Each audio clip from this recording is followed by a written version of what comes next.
तो यहीटा मोर बनी पौष पूर्णिमा दिन। तो केमती कौन देखा आपण मैंने ता टेक्सचर आ ता कलर देखिकी निहाती जानीपे। तो यहाँ चाउल आमर कंधमूलू बनाई। तो केमती कौन बनाई पूरा रेसिपी देखो आपण मैंने निहाती जानीपारे। तो नमस्कार, जय जगन्नाथ। आशा करुँचे समस्ते भलरे थे। मु भी बहुत बढ़िया अच्छी। तो मु वेलकम करुँची मो channel Ankita recipe and blogs रे। तो चलते स्टार्ट करवा आज रेसिपी। तो देखो प्रथम गोटे आम सब गुड़ा जिनस को आम गोटे बाउल रे आम मापिकी नबा।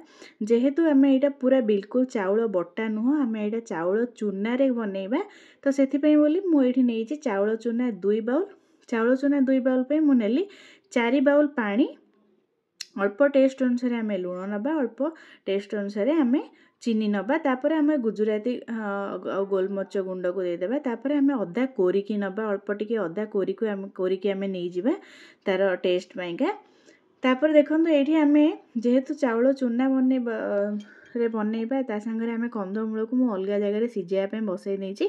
तो से बोली आउ कंधमूल पे आउ गोटे गिना आम पानी देदेबा। माने टोटाल आमर 2 बाउल पानी, 2 बाउल आमर चाउल चूना को आम 4 बाउल पानी ता संगे कंधमूल पे आउ गोटे बाउल पानी, माने टोटाल आमर 5 बाउल पानी देले। से आम 1.5 गिना आम चीनी नहीं। से सब भल से फुटी सारा पर आम जेहेतु आपण मैंने निहाती जानी पोड़ पिठा आमर नड़िया खंड बहुत इम्पोर्टाट थाए तार फ्लेवर, नड़ियार फ्लेवर आ नड़िया खंड पोड़ पिठा बहुत माने ता टेस्ट को सी आहरी बहुत बढ़िया से एनहांस करथे।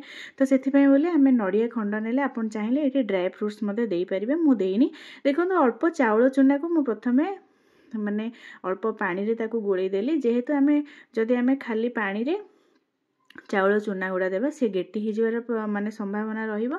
तो से आम प्रथमे कौन करवा ना ये चाउल को आम अल्प गोळेकी, अल्प पानी रे गोळेकी आम ताकू पूरा घोल बनईकी देदेबा, से गोले दबा। तापर अल्प समय पर आम कौन करवा ना से अल्प गुआ घी देले माने सी बिल्कुल आमर जंतुणी जहाँ हम सी बिल्कुल भी लगे। तापर देखो कंधमूल सिझा को मु पूरा चकटी नहीं भलसे, चकटी नहीं देदेची चकटी की चोपा छड़ेकी चकटी देदेली। दे सारा पर टोटाल कंधमूल सांगरे पानी को आम भलसे कौन करवा ना ताकू मिसई नबा। आउ जहाँ भी कंधमूल टिके भी गोटा थी कौन थी ताहले सी पूरा मैश हो पानी रे मिसिकी अल्प समय ताकू पानी सांगरे आम कौन करवा ना भलसे आम कौन करवा फुटेकी ताकू गोले नबा भलसे। तो देखो ये आमर पानी आ कंधमूल भलसे मिसिकी फुटिया को आम अल्प समय छाड़ी नबा। तापर देखो ये भलसे फुटी सारा पर अल्प अल्प करके आम लो फ्लेम रे आम ताको कौन करवा ना अल्प अल्प चाउल चूना आम ताको कड़े रे आम जंतुणी प्रिपेयर पे माने पोड़ पिठा पे आम भलसे देकी ताको कौन करवा आम गोले नबा सब गुड़ा को भलसे अल्प अल्प देकी गोलेबे, सडन पकेबेनी, अल्प अल्प देकी आम लो फ्लेम रे और सब गुड़ा भलसे आम कौन करवा ना लो फ्लेम रे ही आम गोले चलवा सब माने सी गोटे जगार माने अल्प अल्प आम गोले चलले कंटिन्यूअसली ताकू न रहीकी सी बहुत बढ़िया से पूरा सिझिब भी।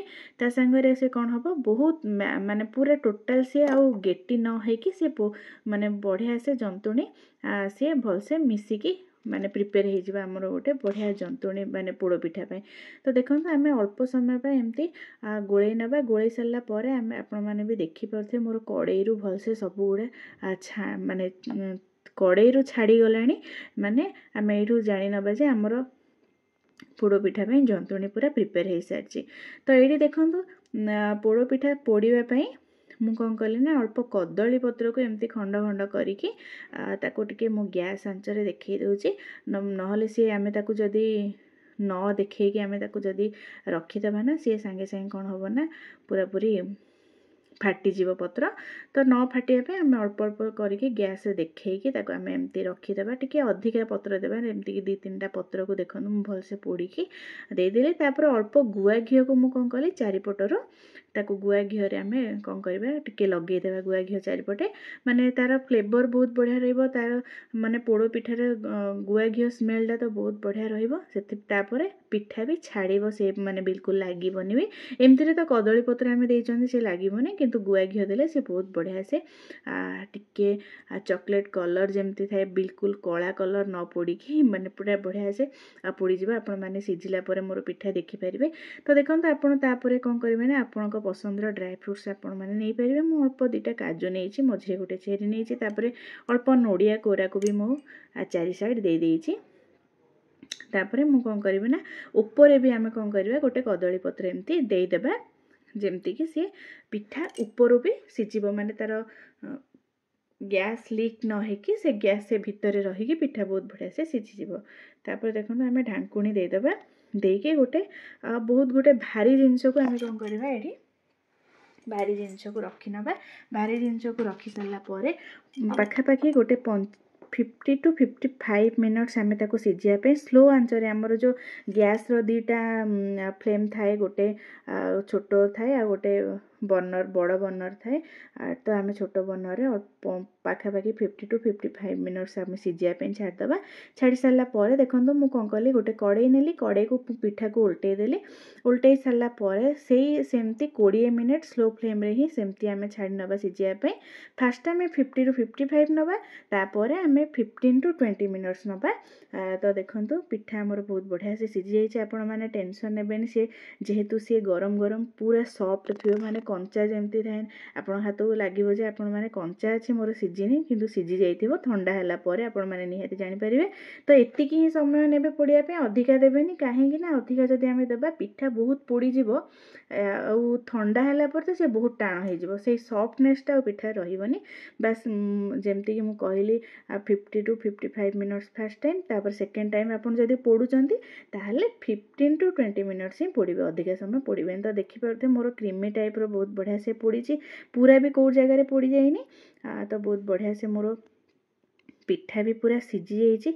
गोटे 1 आवर टाइम लगे आपको पूरा ठंडा होगापी 1 आवर के 2 आवर्स पूरा टाइम लगे ये ठंडा होगापी। तापर आपन ताको पिठा को काटिबे घरे निहाती एमती ट्राए करंतु। आ मते केमती कोन लागिला केमती कोन आपण मानकर प्रिपेयर हैला पिठा मते निहाती कमेंट माध्यम रे जणेबे।